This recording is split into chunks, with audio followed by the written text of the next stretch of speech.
சொல்லுங்கண்ணா. லண்டனுக்கு போய் தான் படிக்கணுங்கிற அவசியம் இல்லை. காமராஜர், எம்ஜிஆர், கர்நாடகா பேர் லண்டனுக்கு போய் படிச்சாங்களா? ஆமாங்கண்ணா. அது மட்டும் இல்லாம எங்களை வந்து சஸ்பெண்ட் பண்ணி வச்சிருக்காங்க 6 மாசம். அது மாதிரி எனக்கு தகவல் வருது. அது தெரியாம ஒரு கருத்து சொல்லிட்டு இருக்காரு போராடமா அப்படின்னு சொல்றாரு. ஆனா அரசியல்ல வந்து படிக்காம இருந்தா எப்படி இருப்பீங்கன்னா, ஜெயக்குமார் அவர்கள் உதாரணம். அரசியல் யாரோ பூந்துட்டு ஒரு வெள்ளை வேட்டி சட்டையை கட்டிக்கிட்டு யாரோ வாழ்க, இவர் நாமம் வாழ்க, அந்த நாமம் வாழ்கன்னு சொல்லிட்டு தமிழ்நாட்டில் பாதி பேர் சுத்திட்டு இருக்காங்க. அவங்கனாலதான் இந்த அரசியலுக்கு பீடையே பிடிச்சிருக்கு. இந்த அரசியல் ஏன் கெட்டு குட்டிச்சுவரா இருக்குன்னா, இந்த தலைவர்களுடைய பெயரை சொல்லி நாமம் போட்டுக்கொண்டு கரைவேட்டியை கட்டி கொண்டு 1980 90க்கு தலைவர்கள் போட்ட ஓட்டை வாங்கி இன்னும் அதிமுக என்கின்ற கட்சி உயிரோடு இங்க இருக்கு. இன்னைக்கு அந்த கட்சியினுடைய அழிவுக்கு பல பேர் காரணம்னா ஜெயக்குமார் அவர்கள் முதல் காரணம். சொந்த ஊரு, அமைச்சரா இருந்தாரு, தென் சென்னை கோட்டையினார், சொந்த பையன் டெபாசிட் இழந்துட்டார். அவரெல்லாம் பேசலாமா? அவரெல்லாம் மீடியா முன்னாடி வந்து பேசலாமா? பாரதிய ஜனதா கட்சியினுடைய வேட்பாளர் ஜெயக்குமார் அவர்களுடைய சொந்த பையனை, இத்தனைக்கு எங்க வேட்பாளர் அமைச்சரா இருந்தாங்களா? எங்க வேட்பாளர் அந்த பகுதியில் எம்எல்ஏவா இருந்தாங்க? எங்க வேட்பாளர் எதுவுமே இல்லை. இவர் அமைச்சரா இருந்து இத்தனை ஆண்டுகள் கட்டி ஆண்டு இது என்னுடைய கோட்டைன்னு சொல்லக்கூடிய அந்த மனிதர் பையன் டெபாசிட் வாங்கல தென் சென்னை. அதனால இவரெல்லாம் அந்த பேச்சை நம்ம சீரியஸா எடுத்துக்கலாமாண்ணா? அதனால எனக்கு படிக்க பிடித்திருக்கிறது, நான் படிக்க போறேன். உங்களுக்கு படிக்க பிடிக்கலையா? நீங்க கரவேட்டி கட்டிக்கிட்டு அதே அரசியல தமிழ்நாட்டு மக்கள் பாரு. இளைஞர்கள் விரும்புறாங்க, ஒரு பொலிட்டீஷியன் அப்டேட்டடா இருக்கணும் விரும்புறாங்க. அப்டேட்டடா இருக்கணும், ஃபேபியன் சோசியலிசம் தெரிஞ்சுக்கணும். ஏன் யூரோப்பியன் நாடுகள்ல ரைட்டை நோக்கி போது தெரிஞ்சுக்கணும். இன்னைக்கு இங்கிலாந்துல எலெக்ஷன் நடக்குது, ஏன் லேபர் பெரிய அளவில் ஜெயிக்க போறாங்க புரிஞ்சுக்கணும். எப்படி பாலிடிக்ஸ் மாறுது, இளைஞர்கள் வந்த பிறகு எப்படி அவங்க மனநிலை மாறுது தெரிஞ்சுக்கணும். ஏன்னா அரசியல் இருக்கும் பொழுது உங்களை மெருகேற்றிக் கொள்ள வேண்டிய பொறுப்பு உங்களுக்கு இருக்கு. எதுவுமே இல்லை, காலையில வீட்டுல லுங்கியை கட்டி பிரஸ் மீட் வைப்பேன் ஜெயக்குமார் அண்ணன், சாயந்தரம் லுங்கி கட்டிட்டு நைட் 8:30 மணிக்கு ஒரு பிரஸ் மீட் வைப்பேன். இந்த ரெண்டை வச்சா கட்சி வளர்ந்துருமானே? அப்புறம் என்னை கட்சியிலிருந்து நடவடிக்கை எடுத்திருக்காங்க, சஸ்பெண்ட் பண்ணிருக்காங்கன்னா எங்க உட்கார்ந்து நான் பேசிட்டு இருக்கேன்?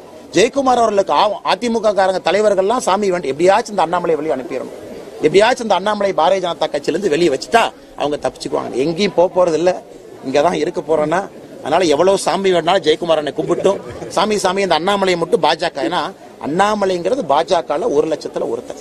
இந்த அண்ணாமலை போனா அடுத்து குப்புசாமியோ ராமசாமியோ இன்னொரு சுந்தரோ வந்து என்னை விட இன்னும் 10 மடங்கு சிறப்பா செய்யத்தான் போறாங்க, அல்லது மாலினியோ நளினியோ இன்னொரு அக்கா வந்து செய்யத்தான் போறாங்க. அதனால இந்த ஒரு அண்ணாமலை வெளியே போயிட்டா அதிமுக இழந்த இடத்தை பிடிச்சிடலாம்னு நினைக்கிறதெல்லாம் பகல் கனவு. ஜெயக்குமார் அண்ணன் லுங்கியை கட்டிட்டு எத்தனை பிரஸ் மீட் கொடுக்கட்டும், ஒரு பிரஸ் மீட்டும் அதிமுக அழிந்து கொண்டிருக்கிறது என்பது தொண்டர்களுக்கு தெரியும், அதிமுக தொண்டர்களுக்கு தெரியும். முனுசாமி அண்ணனும் ஜெயக்குமார் அண்ணனும் ஒரு பிரஸ் மீட் பேசினா பிஜேபிக்கு 1% ஓட்டு இந்த பக்கம் அதிகமாகும். அதனால அவங்க நிறைய பேசணும், நிறைய அது மாதிரி செஞ்சுக்கிட்டே இருக்கணும். அப்பதான் எங்க கட்சி இன்னும் வேகமா வளரும். அதுக்கு பதில் கொடுத்திருந்தாங்கன்னா, சு வெங்கடேசன் அவர்களுடைய கமெண்ட், செங்கோல் என்பது ஒரு கொடுங்கோல் ஆட்சியினுடைய சாட்சி, அந்த புறத்துல பெண்களை அடிமைப்படுத்தி வைத்திருந்தார்கள் செங்கோல் பிடித்த அரசர்கள் அப்படின்னு. ஆனா மதுரை மேயருக்கு சு வெங்கடேசன் அவர்களும் அண்ணன் பிடிஆர் அவர்களும் சேர்ந்து செங்கோலை பரிசா கொடுக்கறாங்க.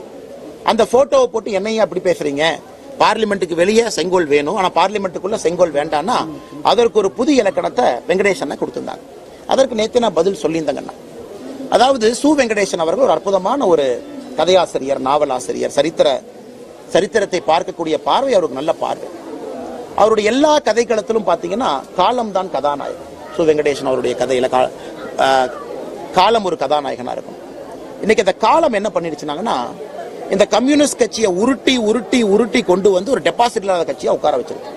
அதனால அங்கே உட்கார்ந்து கொண்டு மக்களுக்கு தேவையில்லாத சிந்தனைகளை இன்னும் பேசிக் கொண்டிருக்கின்றார். மக்களுக்கு தேவையே இல்லாத சிந்தனையை இன்னும் பேசுறாங்க. அதனால் அவர்கள் செங்கோல் பிடிக்காதுன்னா எதுக்கு அந்த செங்கோலை தொட்டாங்க?